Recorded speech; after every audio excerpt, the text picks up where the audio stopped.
G'day. We've just had Mental Health Week and I want us to learn about depression from Elijah. The story is that after God had proved that the prophets of Baal were false and the prophets were killed, Queen Jezebel was enraged and threatened to kill Elijah. Elijah ran for his life into the desert. We pick up the story in 1 Kings chapter 19 verse 4 and read through to verse 9. It says, "He came to a broom bush, sat down under it and prayed that he might die. 'I've had enough, Lord,' he said. 'Take my life, I'm no better than my ancestors.' Then he lay down under the bush and fell asleep. All at once an angel touched him and said, 'Get up and eat.' He looked around and there by his head was some bread baked over hot coals and a jar of water. He ate and drank and then lay down again. The angel of the Lord came back a second time and touched him and said, 'Get up and eat, for the journey is too much for you.' So he got up and ate and drank. Strengthened by that food, he travelled 40 days and 40 nights until he reached Horeb, the mountain of God. There he went into a cave and spent the night." At our church's drop-in centre, many who attended suffered from depression. Old Ivy was scathing about it. They shouldn't be depressed. That was just self-centeredness. She'd never been depressed. One day I realised that she suffered from epilepsy and, like some epilepsy sufferers, was never depressed. The fits can act like shock treatment. She criticised others, but she had a disability too. She couldn't understand depression. Depression is normal. It's a reaction either to circumstances or to chemical imbalances, so always see your doctor. If someone dies, it's often a very healthy reaction. It's how your body prevents extreme overreactions. It's almost like a natural anaesthetic. We've just had Mental Health Week, and dealing with depression can be a very valuable part of managing mental health. Depression has many causes. Often, one is a feeling of being trapped, unable to change a situation, such as an abusive marriage, a dead-end job, the end of a relationship. They feel trapped in an inescapable situation, and when struggle seems futile, they abandon hope. Depression is often fueled by anger at being trapped without answers. This is exogenous depression. It's a depression driven by outside circumstances. But some people suddenly, and for no discernible reason, sink into a pit of hopeless discouragement. Terry was like this. He lost courage. He thought that he was to blame for something wrong, otherwise he wouldn't feel so bad. It didn't make sense, and the further he fell, the less sense it made. He had an inner chemical imbalance. He couldn't rescue himself. This is endogenous depression, not exogenous, but endogenous. It came from within him. Between these, some depression is triggered by external causes but is made worse by a tendency to depression.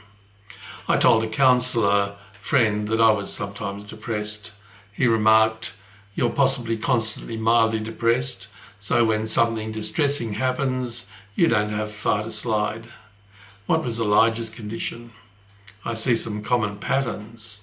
Do you identify with Elijah? The first thing with Elijah is implied rather than stated. He experienced a rebound effect. Elijah had just challenged the priests of Baal on Mount Carmel. Elijah was alone on God's side, and at that point he didn't know there was anyone else in Israel who truly worshipped God. Think about it. One prophet of God and 850 prophets of false gods. And Elijah knew that Ahab and his wife Jezebel wanted to keep the foreign gods. Jezebel worshipped them. Ahab was happy when Jezebel was. On the mountains, the prophets of Baal shouted and danced and cut themselves for hours, but nothing happened. But when Elijah set up a prophet altar to God and called on God to receive the offering, God answered with fire and consumed the offering and the altar and everything. Then he had all the false prophets slaughtered. There was no pussyfooting around. While ever they existed, they would want to reinstate their cult and keep making money. Imagine the fear and the elation Elijah must have felt. His plan had succeeded beyond all expectations. He'd confronted this enormously powerful body and God defeated them. But now Elijah was offside with the queen and the king and with everyone who loved to worship foreign gods, and suddenly all that adrenaline was gone. That's how stress works. Adrenaline gives you energy to get through, and then you fall into a pit because it's gone. It's a rebound effect. Of course, Elijah was facing major threats. Earlier in the passage we read, Ahab told Jezebel everything Elijah had done and how he'd killed all the prophets with the sword. So Jezebel sent a message to Elijah to say, "May the gods deal with me, be it ever so severely, if by this time tomorrow I don't make your life like that of one of them." She didn't know what she was praying. Elijah was afraid and ran for his life. Jezebel wasn't joking when she said she'd make Elijah like one of the priests of Baal.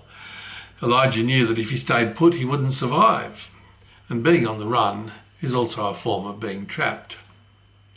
No one can touch a caged animal, but it can run only as far as the walls.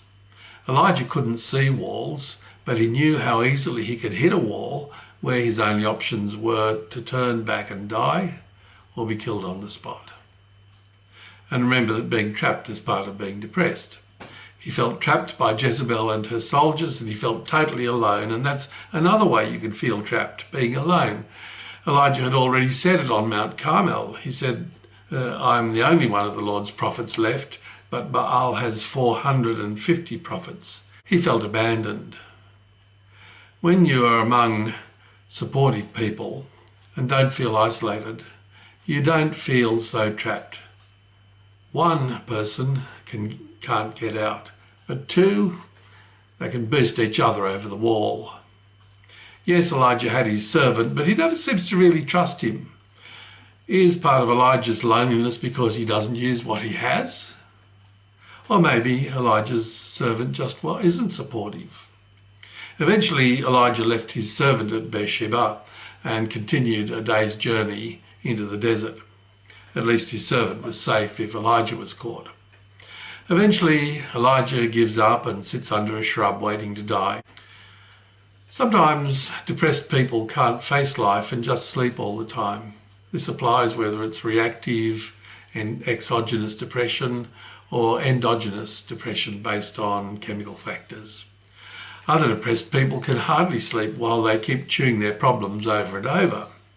That man Terry was severely depressed and couldn't work out how to proceed. He'd done nothing, he was guilty of nothing, but he had an awful dread that he must have done something. And eventually, Elijah's depression exhausted him and he fell asleep where he was. One of the most healing things, if you can do it, is to have a really good sleep. I'm an owl. I go to bed late and I often get up late. But when I'm depressed, and I have been depressed, then I easily survive on less and less sleep. If I can just sleep, I soon feel stronger again. God has given us sleep as one means of healing. Our bodies and our minds start healing if we sleep well. We can't separate body and mind. They're part of the same system. They heal together. The second thing after sleep might seem totally incredible, but it is giving up. Elijah was at the end of his resources, and we read he came to a broom bush and sat down under it and prayed that he might die. "I've had enough, Lord," he said. "Take my life. I'm no better than my ancestors." While he was running, he was still living on adrenaline. When he gave up, he could accept help. There were many conflicts in my church in the first 10 years, and I struggled to hold it together. One day I scared myself because for a moment I felt paranoid, as though everything was against me. There was only one solution: get help quickly. A friend said, "Do something now." I did. I spent months with a counsellor who helped me to get my perspective again. Notice that I got non-professional help from a friend and professional help from that counsellor. Sometimes we need both. When Elijah gave up, he was where God could help him. Who was this angel? We don't know. But the angel from God woke him up and showed him that regardless of what Ahab and Jezebel did, God was still with him and God still cared. It's hard to hear God when we're running. The third thing was that he took food and drink. He looked after his body. In our passage we see that the angel gave him bread and water and he ate it and lay down again. And then we read, the angel of the Lord came back a second time and touched him and said, "Get up and eat, for the journey is too much for you." So he got up and ate and drank.